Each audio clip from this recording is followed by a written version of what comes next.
It is 1 a.m. in Washington, 1 p.m. in Kuala Lumpur, and 2 on a Friday afternoon here in Seoul. I'm Moon Gon-young. Here are the top stories making headlines at this hour. The South Korean military says the evidence suggests that 3 drones discovered near the inter-Korean border in recent weeks were built and sent by North Korea on espionage missions. A clear violation of UN resolutions. That is the conclusion drawn up by the UN Sanctions Committee on North Korea, and they will come up with countermeasures to deal with the threat. And Australian Prime Minister Tony Abbott is confident that the latest signal captured by a listening device buoy indicates that the search for Flight 370 is focused on the correct area. We'll have those stories and more, but first let us begin with this just coming in. The South Korean government has just said that 3 drones that were recently discovered and crashed in the South Korea did in fact come from North Korea. The Defense Ministry says a team of investigators gathered evidence that shows Pyongyang had sent the unmanned aerial vehicles that crashed in Paju, north of Seoul, on the western Baekneung Island and in Samcheok, Gangwon-do province in 3 separate occasions. The ministry added that the vehicles traveled over the South military zones and took bird's-eye view photos of South Korea's western islands and the capital region, including the presidential office of Cheongwade. The investigators, however, failed to decode the drone's GPS coordinates to their origin, which would be considered a smoking gun, and we will have more on that story as it develops. Meanwhile, South Korea has asked the North to confirm whether a body recovered off the coast of South Korea's southern city of Yeosu is that of a missing North Korean sailor. Seoul's unification ministry sent a Red Cross message and photo of the body to the North on Friday, with plans to hand the remains over once it receives a response. Last week, a Mongolian-flagged cargo ship sank in South Korean waters with 16 North Korea sailors on board. Now, 3 were rescued alive and repatriated to the North. 11 remain missing, and 2 bodies previously recovered were returned to the North earlier this week. Now, moving on to the international community's efforts to counter the ongoing threat posed by North Korea. The United Nations Sanctions Committee has been mulling over ways to punish Pyongyang for its recent ballistic missile launches that destabilized the region. Now, this as the defense chiefs of South Korea and the U.S. picked up the phone to coordinate their North Korea policies. Here's our Shin Se-min with this report. A clear violation of UN resolutions. That was the conclusion that the UN's North Korea Sanctions Committee came to during an emergency meeting on Thursday local time. The meeting was a first since Pyongyang launched 2 mid-range ballistic missiles late last month, and UN sources say the panel agreed to come up with countermeasures to deal with the threat. As for when, the sources say the committee will wait until May to hold further talks after a report from a North Korean specialist is finalized. To no one's surprise, South Korea, the U.S., Britain, and France supported the statement, while China and Russia were more cautious, saying the wider issue of securing peace and stability on the Korean peninsula was a most pressing concern. A day before the committee meeting, South Korean Defense Minister Kim Kwan-jin received a phone call from his U.S. counterpart Chuck Hagel, with both agreeing to work hand-in-hand to counter threats posed by Pyongyang. During their 20-minute phone conversation, the two agreed that Pyongyang's missile and nuclear weapons pose a grave challenge to the Korean peninsula and international community. Hagel also informed Kim of Washington's plan to dispatch 2 additional Aegis-equipped destroyers to Japan by 2017 to counter the North Korea threat. Also on Thursday, a former U.S. non-proliferation official said the international community should step up its efforts for targeted sanctions on the North Korean leadership. Speaking at a forum hosted by the 38 North website, Joseph De Thomas said it was important to find mechanisms that go after the North Korean regime and not its people. Shin Se-min, ARIRANG News. Meanwhile, there's a fresh wave of optimism that the key members of the 6-way talks on North Korea's denuclearization will make some compromises and agree to resume dialogue in the near future. ARIRANG News Foreign Affairs correspondent Hwang Sang-hee reports on the back-to-back meetings between these key players. Diplomatic activity is picking up speed to try and jumpstart the long-stalled six-party nuclear talks. South Korean Chief Nuclear Envoy Hwang Jung-guk is in Beijing Friday for talks with his Chinese counterpart Woo Da-wei, following a trilateral meeting with the United States and Japan in Washington earlier this week. South Korea and China will discuss issues related to North Korea's nuclear program, including ways to resume the denuclearization talks. The Chinese envoy will reportedly travel to Washington soon for talks with the U.S. Chief Nuclear Envoy Glenn Davies. Woo is expected to debrief South Korea and the U.S. on the results of his visit to Pyongyang last month and step up efforts to bring back North Korea to the six-party talks. The multilateral denuclearization dialogue involving the two Koreas, the U.S., China, Japan, and Russia, has been stalled since late 2008. But anticipation about a possible resumption is growing. Following their three-way meeting, Seoul, Washington, and Tokyo said they will consider more flexibility in bringing Pyongyang back to the negotiating table. The three parties have been demanding North Korea's denuclearization as a precondition to restarting the aid for disarmament talks. South Korea's unification ministry said the North may also be ready to talk things out. In its analysis of North Korea's recent Spring People's Assembly session, the ministry noted the leadership appears to have set its power structure and pointed to the possibility of the regime pursuing the resumption of the talks more aggressively down the road. 황상희, ARIRANG News. Now, in the face of mounting threats from North Korea, the air forces of South Korea and the United States begin their largest ever air drills this Friday. For the next 2 weeks, the allies will engage in war simulations to boost their combat readiness. Here's our Kim Min-ji with a preview. South Korea and the United States kick off their biannual Max Thunder exercise on this Friday. The 2 weeks of air drills will be the largest ever, mobilizing 103 warplanes and some 1,400 pilots, with Korea's Air Force deploying some 50 warplanes, including F-15K and KF-16 fighters. During the maneuvers, the allies will engage in war simulation exercises. They will focus on realistic training involving precision attacks on enemy forces, disabling air defense systems, and executing supply missions for troops infiltrating bases in hostile territory. And Air Force officials said the air drills will bolster their joint combat readiness at a time of heightened tensions on the Korean peninsula. 3 drones believed to be from North Korea have been discovered in the south in recent weeks. Pyongyang has also fired off a series of ballistic missiles and rockets and threatens to conduct a new form of nuclear test. Separately, South Korea and the U.S. are still holding annual Key Resolve and Fall Eagle exercises, which will run until April 18th. Kim Min-ji, ARIRANG News. Meanwhile, experts from an American university say the United States should be more proactive in trying to resolve historical disputes between South Korea, China, and Japan. The Asia-Pacific Research Center of Stanford University has laid out 3 ways in which the U.S. can help ease tensions in the region. Now, they include urging Japan to provide compensation to those who suffered from Japanese colonialism in the early 20th century, asking Japan to offer up a genuine apology for its past atrocities, and helping to create a joint framework for history education in the 3 Northeast Asian countries.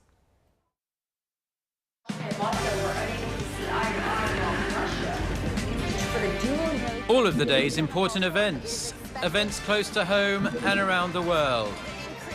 Join Moon Gon-yong live from Seoul. Mobile shopping market for the dual use of the Korean name East Sea and Japanese name Sea of Japan in school textbooks in the state of Virginia. Authorities searching for Malaysia Airlines Flight 370 in the Indian Ocean believe they are on the right track.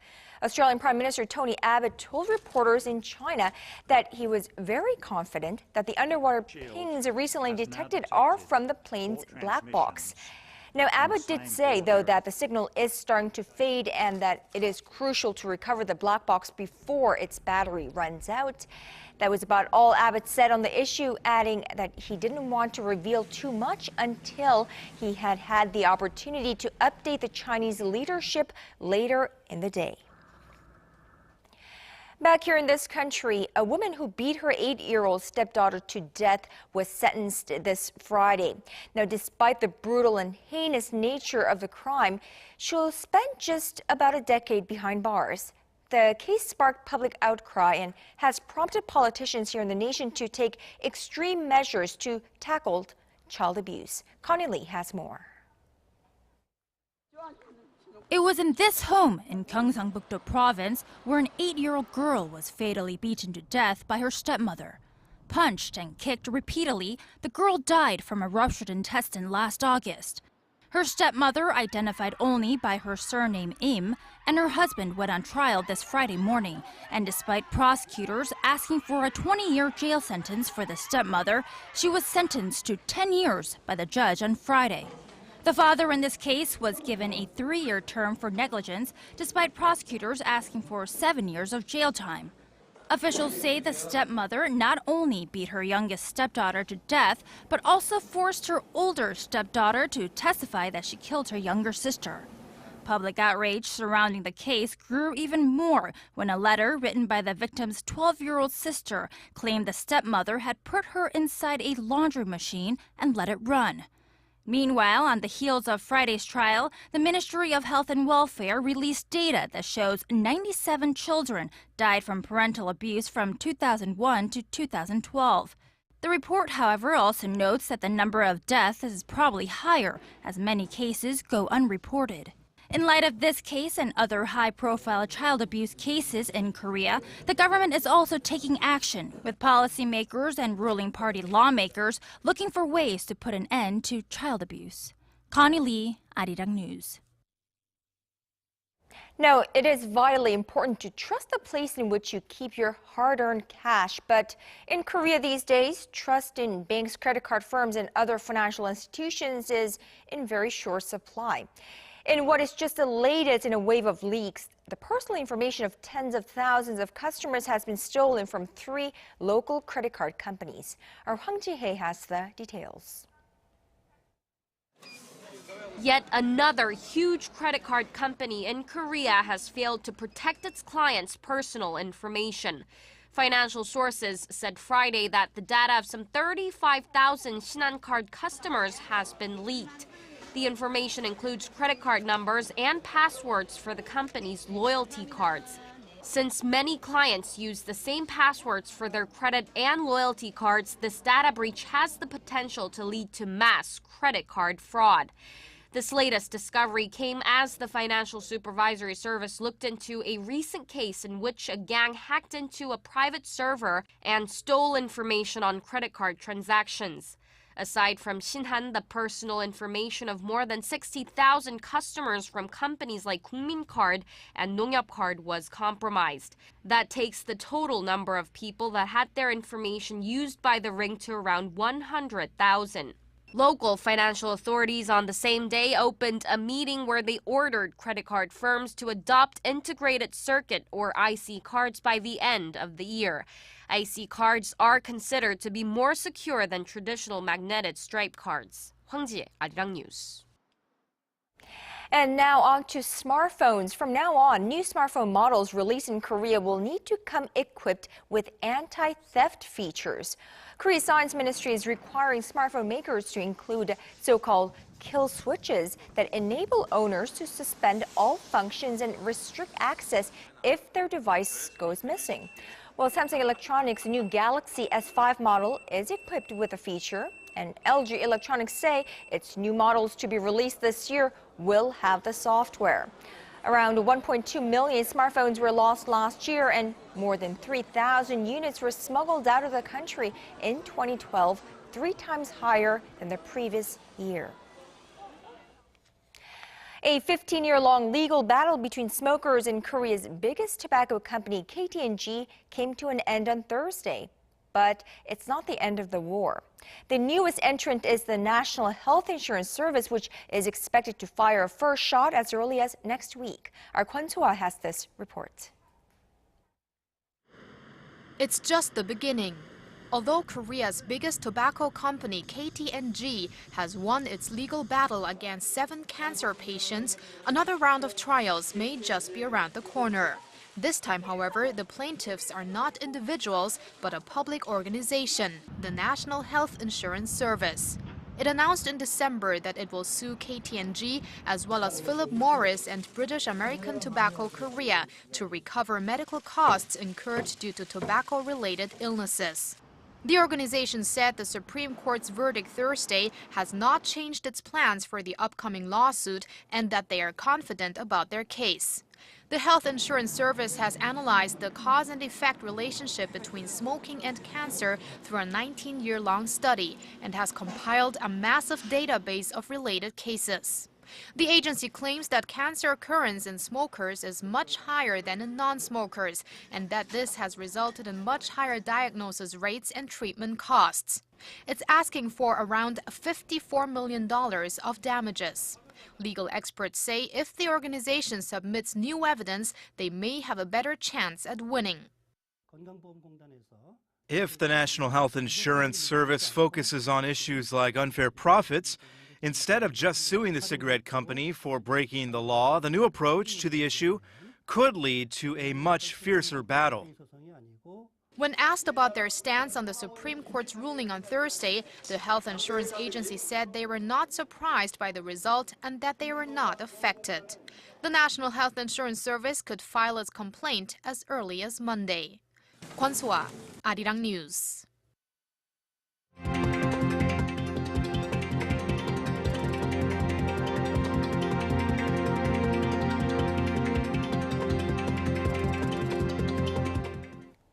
Well, Korean films are struggling in local theaters this spring as Hollywood blockbusters have scared away the local competition.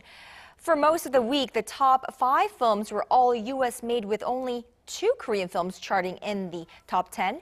And while the Korean film industry is saving the big guns for the summer season, the local independent industry has taken the opportunity to steer viewers to the art house theaters, as many award-winning films are being released in April. And last Friday, our film critic Piers Conran discussed the 3 student features hitting screens this month. And this week, he takes a look at some bigger titles from the low-budget realm, including Hangongju, one of the most successful independent Korean films of the past few years. So let's bring in our Piers Conran in the studio. Hello there, Piers. Hey there. So plenty of Hollywood titles to choose from in theaters these days, but those looking for Korean films and maybe feeling a little bit neglected. First of all, why are there so few local films on the market these days? Indeed, it's a huge amount of Hollywood films right now. It's a strong period traditionally for Hollywood fare. Even ahead of summer, they have a lot of kind of strong genre titles. And because it's not one of the 4 peak seasons for Korean cinema, which is to say the Lunar New Year period, Chuseok, high summer, and end of year, local studios try to kind of stay away. While Hollywood is kind of dominating the theaters, the actual audiences are much smaller than they usually are. So it's kind of it's a bigger portion of a smaller cake. So they're kind of reserving, these local companies are reserving their big titles for later this month and then throughout the summer, which is a prime ground to kind of get bigger audiences. Which is probably why Korea's low-budget independent films are making its headway and making use of this time period when big Korean big-budget movies aren't making it big in the theaters. A lot of award-winning indies have been released this month. So what can you tell us about those films? Well, indeed, as you say, it's a good time for independent films to kind of come in and take advantage of a time when there are less high-profile Korean films. So if people do want to see Korean films, there are plenty of them there. They're just a little harder to find. And also, a lot of these films debuted 5 months ago at the Busan International Film Festival, rather 6 months ago. And in that time, they've managed to kind of build up some word of mouth. They've won awards at international festivals, and they've also had time to find distributors and kind of prepare their releases with marketing and such. So this is kind of a good time before the kind of glut of big budget Korean films will be released in the months to come. Now, one of the films being released, and I hear, it's all over, everyone's talking about it, is called Hangongju. The film has won many awards and is getting a lot of buzz. And, what is so special about this Hangongju film? This is indeed a very special film. It debuted at the Busan Festival last October, and while I was there, it's an interesting thing being at the festival. You know, I had the opportunity of seeing a few films before the festival. A lot of them I haven't seen when I arrive, and as we kind of go around this kind of circle of press people and festival people, we kind of share our favorites and what is good, what isn't. And this is one film that even after a few days, no one had said anything about, no one had seen it. And so I took a chance on it, and I mean, it just completely blew me away. It was, I wasn't expecting anything really, and I ended up just, I'll freely admit, I was just in tears in the theater. And so this film is really incredible, and I was of course not the only person impressed by this. People who did see it in Busan, very impressed, ended up winning top awards at the Marrakesh, Rotterdam and Fribourg film festivals. At Marrakesh, the head of the jury was Martin Scorsese, and other jury members included the French actress Marion Cotillard. And so Martin Scorsese had some very, very good things to say about it. If you noticed any posters for the film around Seoul, you'll see his quote there. And I was also very pleased that it won in Fribourg, because that is actually my hometown, and that's it's a festival I program for, so that's the one that is a little more special than usual. And so it's won many other awards. And the film is, it's hard to kind of talk about the film, because halfway through, the film kind of reveals itself, and it becomes very, very shocking. And if I kind of say that, that might spoil it. Right, we don't want to spoil it for our viewers, right? Of course, but what I can say is that it's about a high school girl who an incident takes place, something quite significant, and she must transfer schools. And so she's no longer with her parents. She's living with the mother of an ex-teacher from the old school. And she's trying to kind of adapt to this new school, and is quite a recluse. But this past kind of ends up coming back to her. So of course it all lynches on this past. And once you kind of once that's revealed, it becomes very powerful. But even outside of that, the film is so well made, well structured. The performances are just wonderful. It's a remarkable debut, and I think it'll go very, very far. I think the classroom scene, or high school or middle school, is one of the most popular and favorite backgrounds that Korean film directors like to set their story in, and I suppose this is one of them. Absolutely. All right, and how do you think this film will do in Korea? I know that it will be released later this month. It'll be released next Thursday on the 17th, and as I say, it's getting a lot of buzz, a lot of awards, a lot of media coverage because of that. Local critics have been very, very kind, and I think it could do well if people see it. Now, of course, the problem is it is still a limited film and a limited release film, and so these small movies don't get a lot of exposure. However, if this one, every so often a film does break out, and if word of mouth does kind of catch on to this, which I really do believe it could end up doing quite well. I'm not talking blockbuster levels, but it could be that a few 100,000 people might see it, which would be an enormous success, and I certainly hope and think it has a chance of doing that.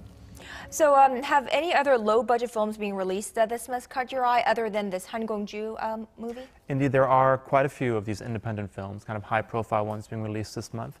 Most of those do come from the Busan Festival. Now, I mentioned one of my favorites is a film I talked about last week called Tinker Ticker. That's one from the Korean Academy of Film Arts. So a student feature. It's very, very good.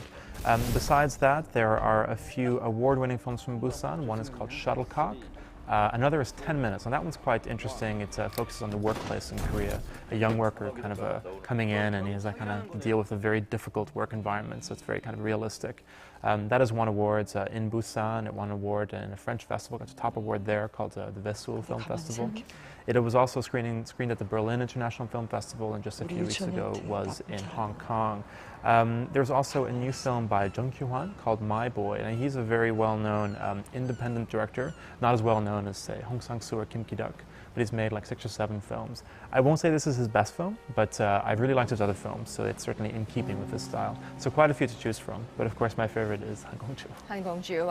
We'll look forward to that. Now, while a lot is on the offer, Piers, you know, these are hardly any movies that are going to topple the Hollywood from its perch, right? I mean, when do you think Korean films will take back local theaters? I mean, over summer, there will be a huge amount of big blockbusters, and I think Korean cinema will do really, really well. But even before we go into the real summer months, just in a few weeks, on April 30th, there will be 2 major films released.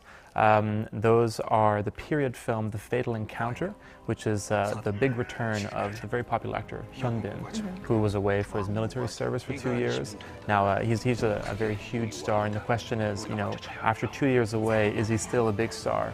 I think the answer is yes. Already the reservations for the film, it's already number 2 in reservations. Oh, is it? 3 weeks ahead of release. Wow. So that's a period movie. He plays King Yongjo during the Joseon period.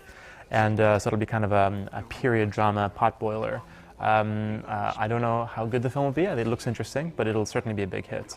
So opening the same week will be the thriller The Target, starring Ri Sung-young, who of course was in last year's huge hit Miracle on Cell No. 7. So this is another big film with him in the leading role. Previously he was a big character actor.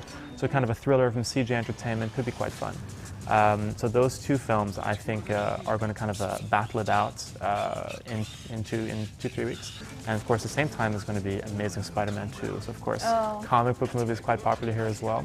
But there's enough room for everyone to compete there, because that's kind of going to be a very, very long weekend. So there's a few national holidays following before and after. So it's kind of 5 or 6 days. Right. So that'll be a very big cinema going period, I imagine. Right. I think the first or second week of May, if you just take a day or 2 off work, then you get a full 7-8 day long holiday. So exactly. That will be a big period for Korean movies as well as Spider-Man, I suppose. Yeah, I imagine so as well. All right, Piers, thank you so much for this week, and we look forward to having you again next week. It's been a pleasure. Thank you.